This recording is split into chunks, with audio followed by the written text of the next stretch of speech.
So hello guys, ये है हमारा अरेस्ट का सेकंड पार्ट।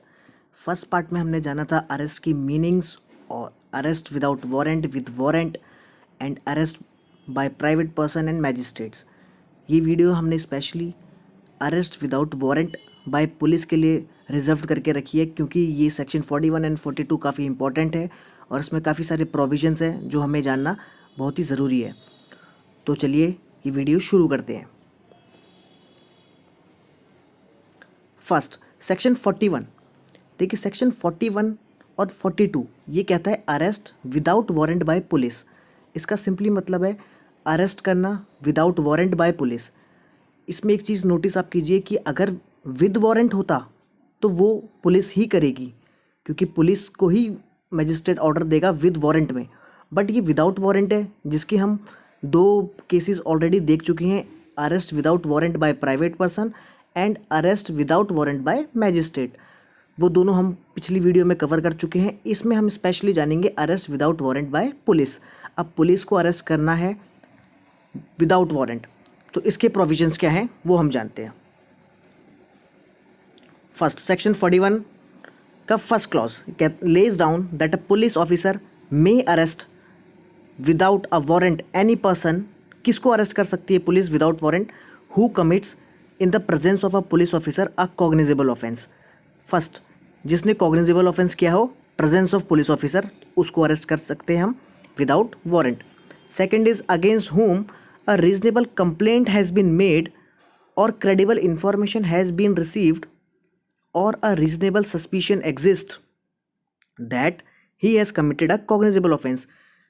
पहले में था जिसने प्रेजेंस में किया हो, सेकंड में है उसने प्रेजेंस में तो नहीं किया बट उसके अगेंस्ट या तो कंप्लेंट मिली है या फिर क्रेडिबल इन्फॉर्मेशन मिली है या फिर सस्पिशन एग्जिस्ट, कहीं ना कहीं डाउट होता है कि हाँ इसने शायद किया होगा, तो उसको भी अरेस्ट कर सकते हैं विदाउट वारंट। कौन करेगा? पुलिस करेगी। और जो उसका ऑफेंस है ना, जिसके लिए वो सस्पिशियस है, वो पनिशेबल विद इम्प्रिजमेंट होना चाहिए, विच मे एक्सटेंड टू 7 ईयर्स। से अप टू 7 ईयर्स तक की इम्प्रिजमेंट वाला वो ऑफेंस होना चाहिए। तो उसके लिए भी वारंट की ज़रूरत नहीं है, पुलिस उसे अरेस्ट कर सकती है। ये सेकंड पॉइंट था। अब हम देखते हैं थर्ड पॉइंट क्या है। Who has been proclaimed as an offender either under this code or by order of the state government. इस कोड में या फिर स्टेट गवर्नमेंट के ऑर्डर से वो एक ऑफेंडर हो, प्रोक्लेम्ड एज एन ऑफेंडर हो, उसको अरेस्ट कर सकते हैं। Fourth is in whose possession anything is found which may reasonably be suspected to be stolen property. लगता है कि हाँ इसने ये प्रॉपर्टी जो इसके पास है ये शायद चोरी की है, तो उसको भी, अगर ये डाउट ज़्यादा है, लगता है कि हाँ हो सकती है चोरी की प्रॉपर्टी, तो उसको भी अरेस्ट कर सकते हैं। Fifth one is who obstructs a police officer in the discharge of his duties or who has escaped or attempts to escape from lawful custody।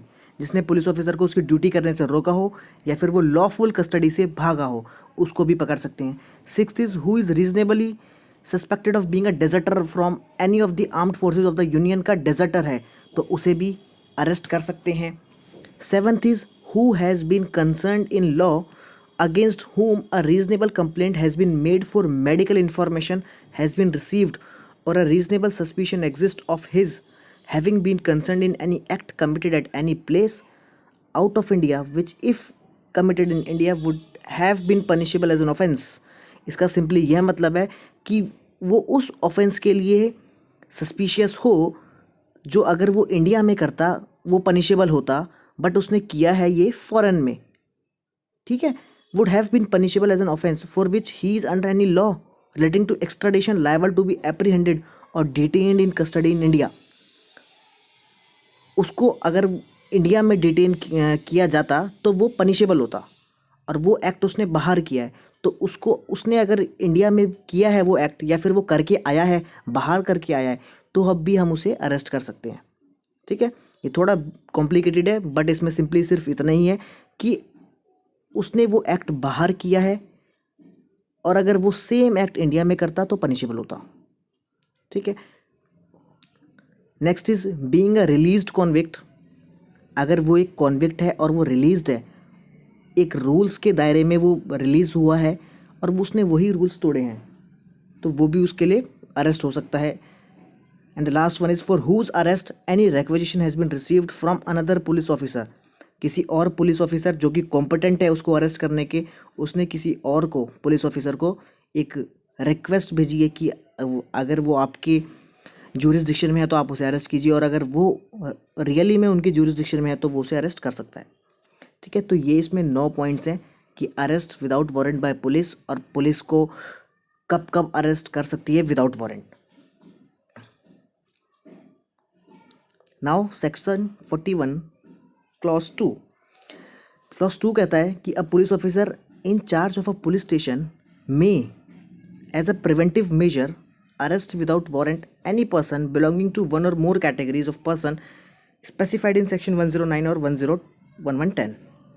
देखिए, ये सिंपली 41 क्लॉज 1 का ही एक्सटेंशन है। इसमें कहता है कि पुलिस ऑफिसर किसी भी पर्सन को एज अ प्रिवेंटिव मेजर भी अरेस्ट कर सकती है। 41 क्लॉज 1 में तभी किया था जब उसने कोई ऑफेंस किया हो, बट क्लॉज 2 में as a preventive measure arrest कर सकती है। और इसके प्रोविजंस कहाँ दिए हुए हैं? सेक्शन 109 में और 110 में, 109 एंड 110 इसी क्रिमिनल प्रोसीजर कोड के इन सेक्शंस में दिया हुआ है कि कौन कौन से प्रिवेंटिव मेजर्स होते हैं और कब कब पुलिस अरेस्ट कर सकती है। तो इसके कुछ एग्जांपल्स है, जैसे कि हैबिचुअल रॉबर्स है, ठीक है, हाउस ब्रेकर्स है, थीव्स है, habitual receiver of stolen property है, किडनैपर एंड एबडक्टर है बट हैबिचुअल है। तो जो हैबिचुअल है उसको भी प्रिवेंटिव मेजर के तौर पे अरेस्ट कर सकती है विदाउट वारंट। ठीक है, तो जल्दी नेक्स्ट स्लाइड में चलते हैं। अब है अरेस्ट के प्रोविजंस। ये प्रोविजंस 4 सेक्शंस में दिए हुए हैं, 41A से लेके 41D तक है। हम एक एक करके समझेंगे। First of all 41A, notice of appearance before police officer. अब देखिए क्या होगा। अरेस्ट के हमने देख लिए कब कब अरेस्ट कर सकता है, बट अब हम ये देखेंगे कि अरेस्ट कैसे कर सकता है और किन प्रोविजंस को ध्यान में रखना पड़ेगा एक पुलिस ऑफिसर को अरेस्ट करने से पहले, वो भी विदाउट वारंट वाली सिचुएशन में। विद वारंट में नहीं, ये सिर्फ और सिर्फ विदाउट वारंट में है। तो section 41A, notice of appearance before police officer. देखिए, पुलिस ऑफिसर किसी को भी नोटिस दे सकता है कि हाँ आप मेरे सामने आके प्रेजेंट होइए। इसका फर्स्ट पॉइंट क्या कहता है? The police officer shall in all cases where the arrest of a person is not required, जहाँ पे अरेस्ट ऑफ पर्सन की कोई ज़्यादा ज़रूरत नहीं है, वहाँ पे वो एक इशू कर सकता है notice, directing the person against whom a reasonable complaint or credible information has been received. कब करेगा? ऐसे ही किसी को नहीं दे देगा, जब उसको एक रीजनेबल कंप्लेंट मिलेगी, या फिर एक क्रेडिबल इन्फॉर्मेशन मिलेगी, या फिर एक रीजनेबल सस्पिशन एग्जिस्ट। इन 3 सिचुएशन में वो किसी को भी अगर उसे लगता है कि अरेस्ट की ज़रूरत है तो वो अलग प्रोविजंस हो गए, बट अगर उसे लगता है कि अरेस्ट की यहाँ पे कोई रिक्वायरमेंट नहीं है तो फिर वो सबसे पहले उसे नोटिस भेजेगा that he has committed a cognizable offence. बोलेगा कि तुमने ये ऑफेंस किया है और आप इस टाइम पे इस जगह पे अपीयर होइए मेरे सामने। फर्स्ट पॉइंट यही कहता है। सेकंड है where such a notice is issued. अगर ये नोटिस इशू हो गया किसी को तो ये ड्यूटी बन जाती है उस पर्सन की जिसको ये नोटिस इशू हुआ है कि आपको प्रेजेंट होना पड़ेगा। Third is where such person complies and continues to comply with the notice. अगर वो पर्सन अपीयर होता है और वो कंप्लाई करता है नोटिस के सारे प्रोविजंस को, he shall not be arrested, उसे अरेस्ट नहीं किया जाएगा। कब तक? Unless for reasons to be recorded the police officer is of the opinion that he ought to be arrested. जब तक वो पुलिस ऑफिसर ये ना सोच ले कि हाँ इसको अरेस्ट करना बहुत ही ज़रूरी है, तब तक उसे अरेस्ट नहीं किया जाएगा। बट कब? अगर वो नोटिस को कंप्लाई करता है। फोर्थ इज अगर वो नोटिस को कंप्लाई नहीं करता है या फिर फेल हो जाता है किसी भी टर्म ऑफ नोटिस को कंप्लाई करने में, या फिर वो अनविलिंग टू आइडेंटिफाई हिमसेल्फ, वो पेश ही नहीं होता है, अपने आप को बोलता ही नहीं है कि हाँ मैंने नहीं किया है, जो भी ऑफेंस उसके अगेंस्ट नोटिस में लिखा गया कहता है मैंने नहीं किया है, और पुलिस को रीजनेबल डाउट है कि हाँ इसी ने किया है, तब देखिए the police officer subject to the order of the court के ऑर्डर को ध्यान में रखते हुए arrest him for the offence, arrest कर सकती है पुलिस यहाँ पे भी। तो ये सेक्शन 41A था। अब देखिए सेक्शन 41B सिंपली कहता है procedure of arrest and duties of officer making arrest. अब अरेस्ट होगा कैसे? अरेस्ट हम सुनते हुए आए हैं, पर अरेस्ट होगा कैसे? तो देखिए every police officer while making an arrest shall क्या करेगा? Accurate visible and clear identification of his name which will facilitate easy identification. एक आईडी कार्ड उसका प्रॉपर होना चाहिए, जिसमें accurate, visible and clear identification होना चाहिए उसके नाम का, किसके, जो पुलिस ऑफिसर अरेस्ट करने जा रहा है। सेकंड इज, वो एक मेमोरेंडम प्रिपेयर करेगा, मेमोरेंडम ऑफ अरेस्ट। उसके अंदर क्या क्या पॉइंट्स होंगे कि arrest attested bye at least one witness, जो उसका मेमोरेंडम होगा वो एक विटनेस से अटेस्ट होगा। अरेस्ट तो उसने कर लिया, बट वहाँ पे जहाँ से वो अरेस्ट कर रहा है एक विटनेस से उसको अटेस्ट करवाएगा। And witness is other than the person who is arrested, ठीक है। Who is a member of the family भी हो सकता है विटनेस, या फिर एक respectable member of the locality भी हो सकता है, जिसको हम जानते हैं कि इसका हाउस यहाँ पे है, या कोई भी हो सकता है, ठीक है। उससे या फिर फैमिली मेंबर से वो एक अटेस्ट करवाएगा उस मेमोरेंडम को, और काउंटर साइन करवाएगा उस पर्सन से जो अरेस्ट हो रहा है। Third is inform the person arrested, और पर्सन जो अरेस्ट हो रहा है उसको बताएगा। अगर मेमोरेंडम अटेस्ट करवा लिया फैमिली से तो ठीक है, बट अगर नहीं करवाया फैमिली से और किसी और से करवा दिया तो उसे बताएगा कि आप अपने रिलेटिव फ्रेंड को इन्फॉर्म कर सकते हो अपने अरेस्ट के बारे में, ठीक है। ये उसकी ड्यूटी है और ये मैंडेटरी है। सेक्शन 41C सिंपली कहता है कि कंट्रोल रूम एट डिस्ट्रिक्ट बनेंगे। कौन बनाएगा, किसकी जिम्मेदारी है, स्टेट गवर्नमेंट की जिम्मेदारी है कि पुलिस कंट्रोल रूम्स बने, डिस्ट्रिक्ट में भी बने, स्टेट लेवल्स पे भी बने। नोटिस बोर्ड कहाँ कहाँ लगेगा, कंट्रोल रूम पे लगेगा एट एवरी डिस्ट्रिक्ट। उसमें सब कुछ लिखा जाएगा कि name and address of the person arrested, किस किस को आज अरेस्ट करके लाया और कौन लाया, और उसकी क्या डेजिग्नेशन है, उस पुलिस ऑफिसर की क्या डेजिग्नेशन है जिसने अरेस्ट करके लाया, उसके सामने लिखा जाएगा, ठीक है। और ये कंट्रोल रूम में नोटिस बोर्ड रहेगा आउटसाइड द कंट्रोल रूम, ठीक है। अब जो control room at police headquarter बनेगा वो होगा स्टेट लेवल का।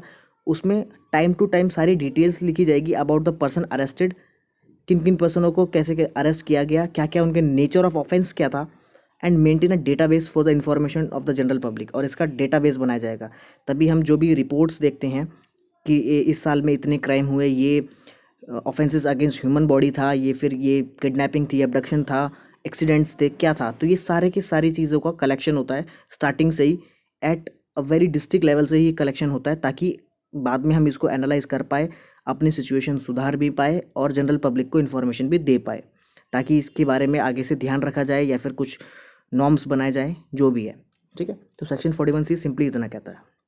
नाउ सेक्शन 41D हमारा कहता है, लास्ट है ये कहता है when any person is arrested and interrogated by the police he shall be entitled to meet an advocate of his choice. अब देखिए, किसी भी पर्सन को जब अरेस्ट किया जाता है और इंटरोगेट करती है पुलिस, तो उसको बताया जाता है कि भैया आपके पास चॉइस है, आप अपने एडवोकेट को बुला सकते हैं, उससे पूछ सकते हैं, उससे डिस्कस कर सकते हैं ड्यूरिंग इंटरोगेशन। दो नॉट थ्रू आउट, ज़रूरी नहीं है कि through out interrogation, but during interrogation आपका एडवोकेट आपके पास अगर आपको चाहिए तो आप बुला सकते हैं, और आपके पसंद का एडवोकेट जो भी होगा, आपने जो किया हुआ एडवोकेट है, वो आपके साथ रह सकता है, ठीक है। तो सेक्शन 41D सिंपली इतना ही कहता है। तो ये था हमारे अरेस्ट की सेकंड वीडियो, और अगर आपने फर्स्ट वीडियो नहीं देखी है तो आप चैनल में जाके फर्स्ट वीडियो ज़रूर देख लीजिएगा, ताकि आपका अरेस्ट पूरा कवर हो जाए। और आज की वीडियो में इतना ही। Thank you so much.